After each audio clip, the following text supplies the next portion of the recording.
Herzlich willkommen bei uns im Leidenschaften, dem Friesischen Teehaus in Jever.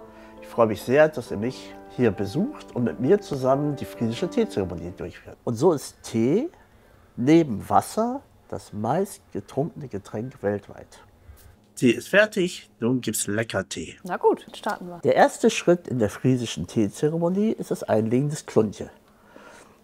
Und lass uns ruhig mal durchs Teehaus gehen, dann zeige ich dir kurz alles, bevor wir uns dann hinsetzen und einen leckeren Tee trinken. Wobei der Schwerpunkt Schwarztee tatsächlich so aussieht, dass wir über 80% aus Friesentee machen, genau, diese typische Mischung. Und dann aber auch reine Assam-Tees zum Beispiel, die schön malzig sind. Wenn wir weiter durchs Teehaus gehen, haben wir hier das Nettigkeitenlädchen mit verschiedenen Accessoires rund um das Thema Tee, Becher, Zubehör, Teesiebe, alles, was man zum Tee zubereiten braucht, aber wie man sieht, auch viel, viel mehr, also auch die schönen Dinge. Oh, schön. Hier sind wir jetzt in der alten Teeschule, Old Tea School wird sie genannt. Die alte Teeschule ist tatsächlich ein bisschen schulmäßig aufgebaut. Man sieht es an der Tafel da hinten oder an den alten Rollen hier, die an den Wänden hängen, die alle irgendwas mit Tee zu tun haben. Und hier in der alten Teeschule wird Teeseminar gemacht, hier werden die Teezeremonien gemacht für größere Gruppen. Man kann aber in der alten Teeschule auch Veranstaltungen machen. So hatten wir jetzt vor ein paar Tagen eine Filmveranstaltung, also ist bestens ausgestattet mit Beamer und Leinwand. Genau, Thiele, Bunting und Oberens, das sind so die drei Ostfriesen, die wir hier haben. Ne? Thiele aus Emden, Bunting aus Leer und Oberens aus Norden. Und deswegen dürfen sich diese Tees auch Ostfriesentees nennen. Das ist also ein lokaler Schutz. Wenn ein Tee in Hamburg gemischt wird, darf der schon nicht mehr Ostfriesentee heißen. Wenn man da mal auf die Packung guckt, bei Messmer oder Teekanne, ne? Teekanne ist Düsseldorf, Messmer ist Hamburg, dann steht da nach Ostfriesenart. Genau, das heißt, die Thieles, Oberens und Büntings haben alle, was die Ostfriesenmischung angeht, eine gleiche Mischart, dass sie den Hauptanteil Assam-Tee haben. Ja, also 70–80% ist Assam-Tee und der Rest, sagt man so schön, ist Geheimnis des Teehauses. Unser Geheimnis ist schnell gelüftet. Wir haben die Goldblatt Maria, wo der zweite Anteil Ceylon-Tee ist. Das passt sehr gut auch zu dem Wasser, was wir haben. Ne? Wasser ist eine wichtige Komponente beim Tee. Umso weicher das Wasser, umso besser kann sich der Tee entfalten. Ja, aber jetzt mal zur Teezeremonie. Ja. Tee ist fertig, nun gibt's lecker Tee. Der Tee ist schon zubereitet, das heißt, er hat seine 4 bis 5 Minuten gezogen, befindet sich schon in unserer Teekanne. Das ist die Goldblatt Maria, die wir da drin haben, also der Tee, den ich eben vorgestellt habe, mit dem Hauptanteil Assam-Tee, Rest Ceylon-Tee. Früher gab es tatsächlich eine extra Teesahne. Diese Teesahne war noch mal so 6, 7, 8% fetter als die Schlagsahne. Es geht bei der Sahne auch darum, dass man später das Wölkchen hat. Das Wölkchen existiert nur deswegen, weil die fette Sahne erstmal auf den Teeboden fällt, auf den Tassenboden fällt und dann als Wölkchen wieder nach oben kommt. Und dieser Effekt, dass ein Wölkchen nach oben kommt, der funktioniert mit Kaffeesahne nicht oder mit einer Milch, die weniger Prozente hat. Weil die fällt nicht nach unten, sondern die vermischt sich gleich. Und das ist bei der Teesahne nicht der Fall. Also je mehr Fett, desto schöner die Wölkchen. Genau, ganz genau. Und der Kluntje ist das Element, was im Rahmen der Teezeremonie, das sehen wir gleich, auch eine ganz wichtige Rolle spielt. Man hat in der Teezeremonie immer einen Kuchen, der den Tee im Vordergrund lässt. Das heißt, man findet keine sehr fettigen Kuchen oder Schokoladenkuchen oder Torten, Sahnetorten findet man in der Teezeremonie nicht. Man findet eher Sandkuchen, Butterkuchen, also alles Kuchen, die den Tee, wie gesagt, den Geschmack im Vordergrund lassen.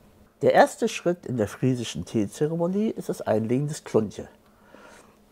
Da darf ich dir 1 oder 2 Kluntje in deine Tasse machen. Einer reicht dir? Ja. Ja, ich werde mir ein paar mehr reinmachen, weil in der Teezeremonie ist es so, dass der Tee nicht umgerührt wird. Der zweite Schritt in der friesischen Teezeremonie ist das Eingießen des Tees. Achtet man darauf, dass man das Knistern des Kluntje hört. Ich gieße jetzt mal ein, spitz die Ohren, ob du dein Kluntje knistern hörst.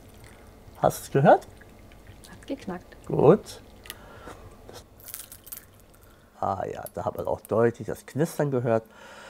Das Knistern ist heute eigentlich kein Thema mehr so groß, aber es ist in den Köpfen der Friesen geblieben. Und das hat eine historische oder eine Erklärung dafür ist die, dass früher hier ein sehr feuchtes, mooriges Gebiet war und die Hausfrau Schwierigkeiten hat, den Klunche trocken zu halten. Das heißt, alle Hausmittel, Mehl, Zucker, Salz, alles war so ein bisschen klamm, alles so ein bisschen feucht.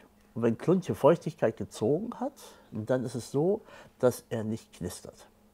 Also war die Hausfrau angehalten, mit einem luftdichten Behälter zum Kaufmann zu gehen, dort den Klunche gleich luftdicht zu verschließen und dieses Gefäß auch aufs oberste Schub zu stellen, weil zu der Zeit gab es nicht so viele Süßigkeiten. Die Kinder liebten den Klunche und hätten ihn sich sonst auch geholt. Im Rahmen der Gastfreundschaft der Friesen ist es üblich, eine Tasse Tee anzubieten. Und man merkt, dass es beim Eingießen knistert. Weiß man also, man hat den guten Zucker bekommen, nämlich den die Hausfrau vorher weggestellt hat. Dritter Schritt in der friesischen Teezeremonie ist das Einlegen der Sahne. Dazu haben wir den Sahnepott mit dem Sahnelöffel. Dann haben wir ein Schäufelchen der Teesahne, die wir am Rande der Teetasse unter den Teespiegel fallen lassen. Und dann sehen wir, wie das Wölkchen in der Mitte hochkommt. Ja, wunderbar. Und es gibt auch Varianten des Einlegens. Zum Beispiel die eine Variante, dass man die Teesahne gegen den Uhrzeigersinn einlegt, um so die Teestunde zu verlängern. So, da kommt auch ein schönes Wölkchen. Ja, lecker. Das ist echt lecker. Dadurch, dass ich in der Teefamilie aufgewachsen bin, also meine Eltern ein Teehaus in Oldenburg gehabt haben, hatte ich dann immer schon ein Faible zu diesem ganzen Thema. Wusste aber, dass ich erstmal in die große weite Welt will, bin also nach Süddeutschland in die Industrie gegangen, wusste aber irgendwann, spätestens zur Rente, werde ich ein Teehaus aufmachen. Und wenn ich das Teehaus aufmache, dann soll das schön dekoriert sein und es gibt keine schöne Dekoration als die Teedosen. Ne? Die Teedosen, die ja Geschichten haben. Einmal zeitliche Geschichten, aber auch Geschichten, welche Mode gerade in der entsprechenden Phase da war und abgebildet wird auf den Teedosen, bis zu dem Effekt natürlich, dass eine Teedose dazu da ist, den Tee gut aufzubewahren. Und in der Zeit, das mag so 30, 40 Jahre her sein, gab es die Flohmärkte, wo jede Menge Teedosen angeboten wurden. Und die Teedosen kosteten damals nicht viel Geld, die Leute wollten sie einfach nur loswerden. 1, 2 Mark war das damals noch die Währung. Und so habe ich während meiner Zeit, wo ich Ausbildung hatte, Student war, auch schon im Arbeitsleben war, immer, wenn ich auf Flohmärkten war, und ich liebe Flohmärkte, mir Teedosen mitgebracht. Wir haben über 1000 Teedosen, tatsächlich. Ne? Früher gab es fast in jedem Sielort ein Teehaus und die sind alle Stück für Stück verschwunden. Wir sind eins von, ich sag mal, 2 Handvoll Teehäuser hier in Norddeutschland und es wäre schön, wenn die Tradition auch weiter bestehen könnte. So sieht der Tee aus, den wir verwenden, die Goldblatt Maria. Man sieht einmal das dunkle Blatt, das Assamblatt, das gemischt ist mit dem dunklen Ceylonblatt und zwischendurch sind immer so kleine weiße Stellen, so weiße Blätter. Das sind die Knospen. Und beim Fermentieren des Tees, wo aus dem grünen Blatt das schwarze Blatt wird, werden die Knospen hell. Wenn ein Tee viele solche hellen Stellen hat, ist es eigentlich ein Qualitätsmerkmal. Dann weiß man, das ist ein handgepflückter Tee.